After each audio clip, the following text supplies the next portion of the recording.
Okay, let's move on to the last thing we want to talk about, which is modeling. So the idea of modeling is we want to fit a linear function to model a problem. So basically they're word problems. They can be a little bit tough to do every now and then. What I'll always try to do is follow sort of a four-step procedure if I can, sort of a picture, equation, solve, and test. The idea is you want to get the word problem into a picture or a diagram, come up with an equation or a formula, some sort of plan of attack, then use that plan of attack or formula to solve the problem. And if we can, we'll test it. Although, I'll be honest, we can't always test it all the time. A lot of times when we actually test when we're solving problems, we use a piece of technology, but we'll often be using our technology to solve the problems. So let's take a look at an example.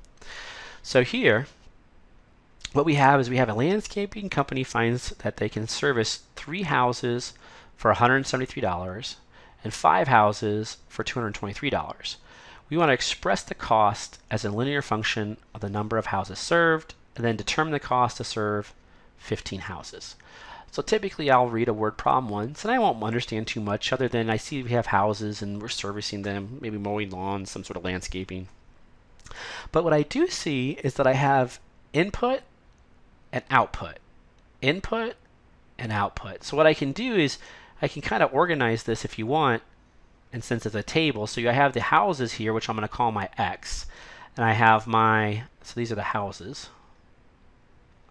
and I have my output, which of course I'll call Y, and that's the money, how much it costs to service. All right, so service. And you can kind of get a nice little table going here. It looks like for 3, it's going to cost you $173, and for 5, it's $223.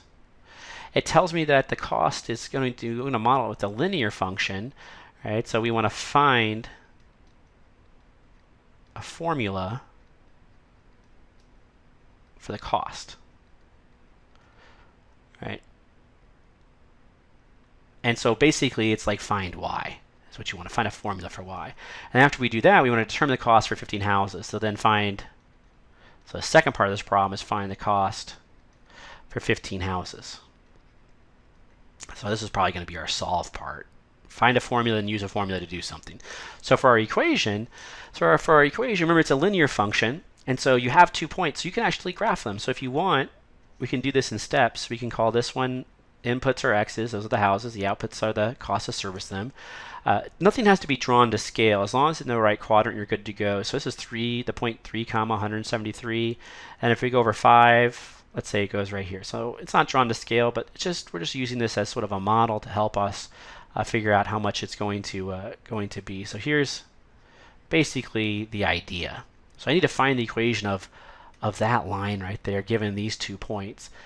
And so my brain starts thinking and says, hey, this is the same problem we did last time. So really, I just need to find, I'm going to use this point slope form, y minus y sub 1 equals m times x minus x sub 1.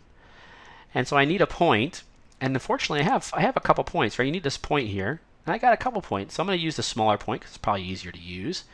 And then I also, though, I need to find the slope. I need to find m. And so I remember how to find m. M is the the rise over the run, right? The delta y over the delta x. And so I'm just going to take the change in the output, so 223 minus 173, so change in the outputs, and then I'll divide by, of course, the change in the inputs. And so I just subtract these 2 input values, 5 minus 3 on the bottom. I'll show my work because it's not too hard to do, so 5 minus 3, and I'll get out my answer for the slope. And so on top, I think this is 50, right? So yeah, it looks like if I count up 30 is 203 and 20 is 223. So 50 divided by 2, that looks good, and that's equal to 25.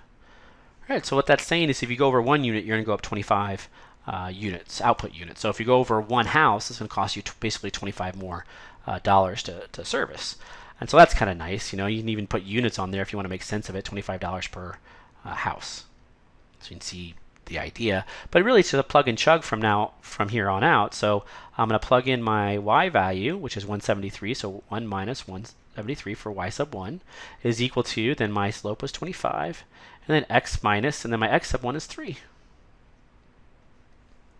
And solve this simply for y. So just like we did before, you're going to multiply through by that slope. In this case, it's 25, so 25x minus 75. And then we get y equal to, oh, I'm sorry, we're not quite done yet. I got to add, I'm getting ahead of myself here. I have to add 175 to both sides. And so then I get my answer from my formula to be what? Y is equal to, and I get 25x, and then plus, and I made a mistake here, didn't I? And Kat just saw that. So this is a 3, 173, I'm sorry. That's 173. It's supposed to be a 3. And so this is 173. So notice it's 173 there, not 175. And so then I'm going to add 173 to both sides. And so what's that going to be? I can count down by tens, 63, 53, and then down by 5. So go down by 3 to 6 to 50, and then down to 2 to 48. So I think it's going to be 148. Let's check it. So if you add 25 to this, you get 58, 68, then add 5, you get 173. So that looks good. So I have y equals 25x, and then plus, oh, that was terrible. I did that completely wrong. Go back. My bad. All right, I don't know what I was thinking. All right, so maybe I should just clean this up a bit because my brain's getting a little confused by the numbers because I'm looking and I'm trying to interpret, right? So let's just clean these up and make it easy on myself. So remember, those should be 173. All right, so remember, it's always in the detail here. So I'm going to take away 75, so it's actually a lot easier. I don't know what I was even thinking. I think I was thinking that was 25. I think that's what my brain was looking at that. I was interpreting it as a 25, probably because the slope is a 25. So we're going down 75. So if you go down 75, basically you're going to go down 73, okay, and then you go down 2 more. So that's 98. There we go. So it's 25x plus 98. All right, so there's a formula for it. And now sometimes students will say, well, why did you use x and y? Maybe you want to use letters that make sense, more sense to the problem or better sense for the problem. So instead of maybe using x, after I find my answer, you could go back if you wanted. You could use h for the homes, and you could use maybe c for the cost of the service. And you can just rewrite this. Instead of y, you could write it as c, and you could write this as 25h. Sometimes this is worthwhile because then the letters actually make sense. So when you come to the next part of the problem, which is find the cost of 15 houses, all you need to do is say, okay, where do you do with this 15 houses? Where do you plug in 15? Do you plug it in for C or H? And the answer is basically obvious. You plug it in for H because it's the number of houses. So for the last part, you can use functional notation if you like. The cost of 15 houses will be equal to, and you just do 25 times 15 plus 98. Now I'd probably use my calculator to crunch this number, and if you do, you should get out $473. So that's how I would do that one. So $473 is the answer to the second part of this problem. That's how much it costs to service 15 homes. Okay, so that's one type of problem. And so this type of problem is, there's basically two types. There's one that is sort of more mechanical. A lot of times you can just do a table and then use the table to find the formula. And then the second type of problems, word problems, which are really my favorite, is sort of drawing a picture. So let's take a look at this one.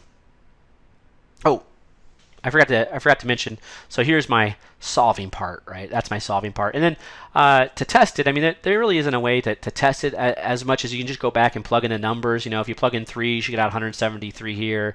If you plug in 5, you should get out 223. So you can kind of test it like that. But testing is not really part of the solution to the problem. So let's go to the next problem, because the next problem, these are some of my favorite problems. They're more geometric problems. And so here you have a bookcase that does not have a backside. And this to be constructed as shown below. So you have basically you have 2 vertical sides here, and then you have three horizontal sides here. 1, 2, oh, not 3, but actually 4, right? So 4 horizontal sides right there. And so what we want to do is, we want to do what? So it says a bookshelf that does not have a backside is to be constructed as shown in the figure below. The height of the bookshelf is 3 feet longer than its length. Right? If 18 feet of lumber is available to build this unit, including the shelves, then find the length and the height of the bookcase. All right, so let's decipher this. So I kind of got ahead of myself there. So here, let's write down some of the information. So the height of the bookcase is 3 feet longer than its length. So let's just write down the height. Just sort of paraphrase this, is 3 feet longer length. Because we'll need that information probably. And then if there's 18 feet of lumber, so 18 feet of lumber, so this is all part of my picture. They gave me part of it, but I'm going to fill in some of the details. So 18 feet of lumber. So notice that's not area because it's not feet squared. It's just the amount of lumber you have. And then what we want to find is find the length and height. So find length and height. So at the very end, what I put in a box is going to be this stuff, the length and the height.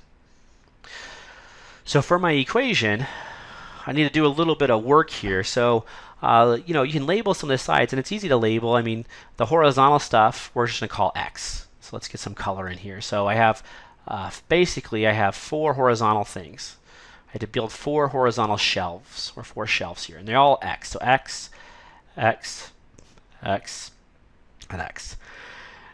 And then I have to sort of build 2 sides to the shelf. Right? So here are 2 sides right here. So I have to build these 2 sides. They both have the same height.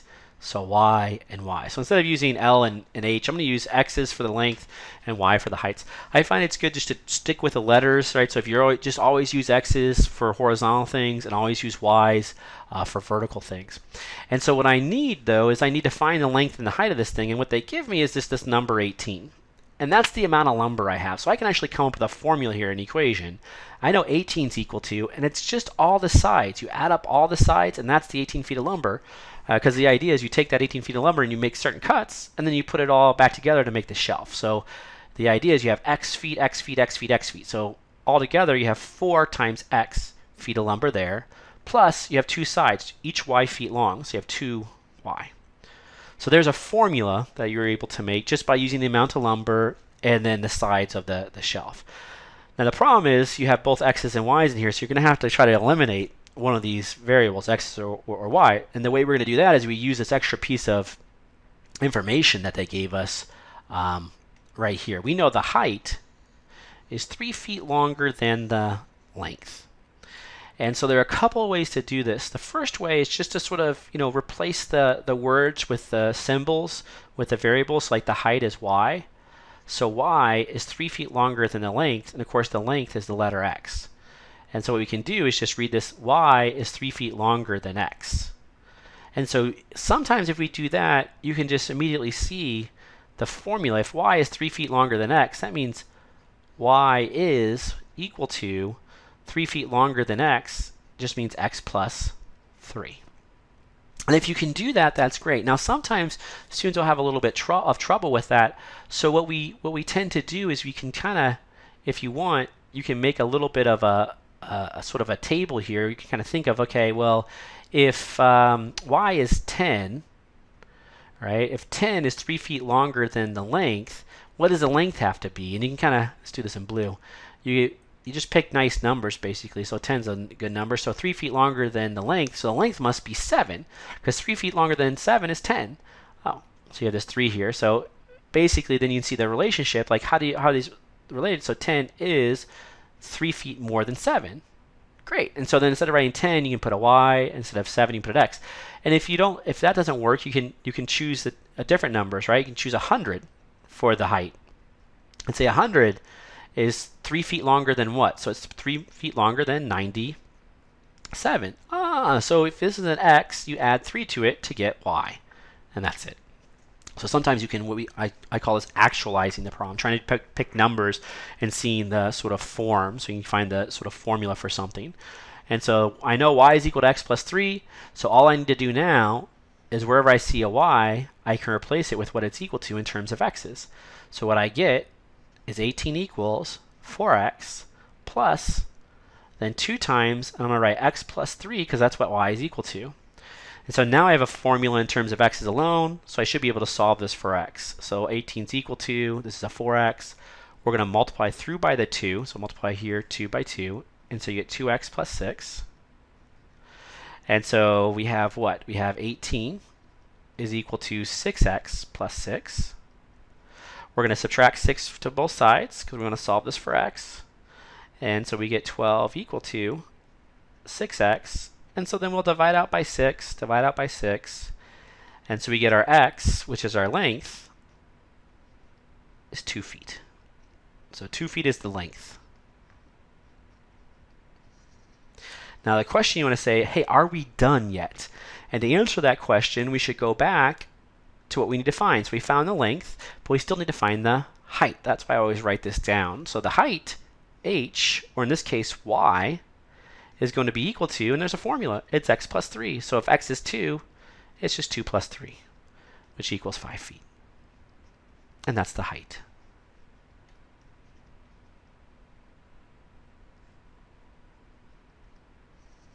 And so that's the answer for the height. And you can even test your answer, right? So this is me sort of solving now. So once I found this, I'm basically solving right here. And you can even test your answer because if this is 2, right, it'll be 2, 2, 2, and 2, which is really 8.